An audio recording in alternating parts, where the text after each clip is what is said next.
that I would have learned from my sister Oralia. So I've been in the business since 2006, but really it has been intentionally about a year ago. But before that, I've been sending referrals. So there are two ways to do it. I'm probably going to talk about it. But sending referrals, it have been several years that I have referred some clients from Mexico, Costa Rica, España, and some other places, because people are like, hey, I want to sell my properties there. And really, I used to advertise that I sell properties anywhere. So I used to refer them. Now I'm doing some things a little bit different. In some countries, that, like in Mexico, you don't need to be licensed to be able to sell properties or help people buy properties, which I didn't know that till like about 6-7 months ago, and I'm like, what?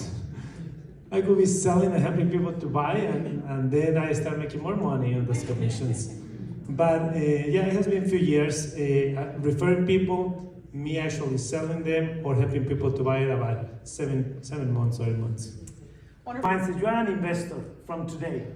You are an investor, and if you find a great deal, the deal will fund the money. If the deal makes sense and it is a great deal, you will find the money. If the deal is not a great deal, no matter who you know, they are not going to invest in the deal. And if you have any questions, you want to build a community or something with your clients, you want to do anything like that, just contact me. You can call me or reach out after. Next Tuesday, I'm going to teach a class basically on how to create this community and how to teach class in your whatever you are. And Tuesday is going to be a free class at 1 o'clock. Yeah, so if you guys are interested in joining the class, highly recommend it. So. Yeah. And invest, take the risk. I mean, we are real estate agents. We see the deals, look for the deals. Just look for the deals, and if you don't know what to do, seriously call me and say like, I think that this is a great deal, but I don't know how to put it together. Call me. We'll make it happen, you know. I give the numbers are really good. Yeah. All right, well, thank you so much for everything you shared. Thank you, Nala.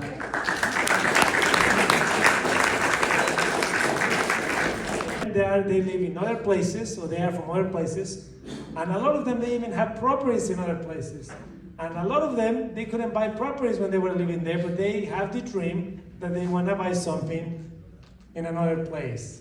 Either if they're from Mexico, Central America, South America, and now Spain, Portugal, they're getting really popular. So what I will just tell you is, the number one thing that we need to do is people trust you, they want to work with you, and they are afraid of investing in other countries because things work differently. Yeah. So if you have your reputation, and I hope that it's a really good reputation in the market, what I would suggest is just let your clients know that now you can sell in other places.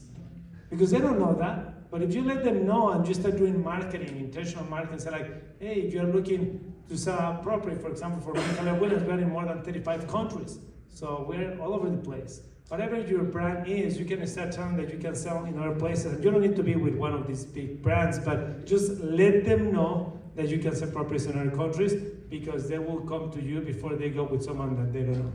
Absolutely. How about you?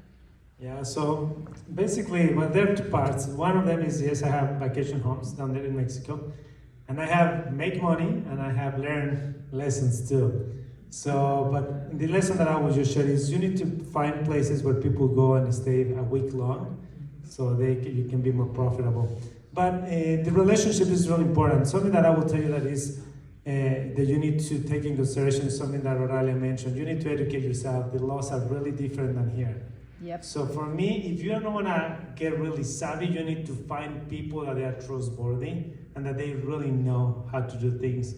Since I started selling some lots, actually talking about Ciudad Maderas, for example, they are sponsored from Nahrep. Actually, a lot of people have reached out to me from Mexico, say like, hey, Jona, could you start advertising my property, so these developments? And I always ask them, how long have you been in business? And a lot of them is the first development, and I'm like, I'm sorry, I won't do it. Because if they run out of money, my reputation is in the line. With Ciudad Maderas, about 20 years ago, actually, I knew about them because they developed a huge development next to my parents, where my parents live in Querétaro. When I met them through Nahrep, I was like, wait a second, are you guys the same ones? I'm like, okay, these guys are legit, right? So one of the things that I want to share with you is two things. One is coming to this event through Nahrep, you can get to know a lot of people that they might be doing things globally. So connect with Oralia, with me, with other people that we are doing it in different places. Number two, educate yourself or really align with people that are trustworthy in that country, that they want to help you to do it. Honestly, for me, I started with Ciudad Madera, started selling some lots, and now I have a network, and now in Mérida, in Cancun, in Mexico City, in Querétaro, I start by advertising land, and now people are like, oh, I have a property there, can you sell it for me? Mm-hmm. Oh, you know what, I want to buy properties, I don't want to buy a piece of land, but I want to buy 2 houses down there. And now I start advertising with the Hispanic community. Now American people are calling and say like, hey, can you help me? Because I want to be careful and I want to deal with someone that I can trust in the United States, so you can help me because I don't know the people down there. Mm-hmm. So what I will tell you is, you take something like Oralia did, which that's an amazing story, you didn't know that one. And you start learning, you take the risk, you educate yourself, and that is going to open more doors for you guys. And it's so. But something that I will tell you is, bring the good habits that you have from the United States. We are more advanced than most countries, to be honest, as real estate agents. My sister got her license in Mexico, she's in Querétaro, and she's always hungry. And now I have taught some classes that I mentioned before, and some people from other countries, they join us and they're like, wow, like the things that we know, they're like, I have never thought about it. And really take advantage of what you know and just partner it up with somebody in those countries, because they want to know the laws, the taxation laws, and all those things. Educate yourself, and don't overcomplicate it. Build a business plan, but make something simple. What are you going to do? Maybe start with one country.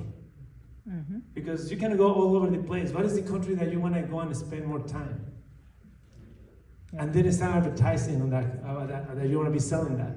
Is that Spain? Is that Dominican Republic? I think that someone here is going to be having something about Dominican Republic. I am. Okay, Dominican Republic. But I mean, Puerto Rico is in the States, right? But Mexico, Salvador, the economy is growing a lot. So really just pick one place, start advertising about it, make a business plan, simple, and just start advertising it. And here's the thing. Right now, how many people are getting retired? Baby boomers. What's happening with the baby boomers right now? Can most of them afford living in the United States? But can they afford retiring in other countries? Yes. I want you to think it's not just only our people, but it can be American people that they want to go and retire in other places.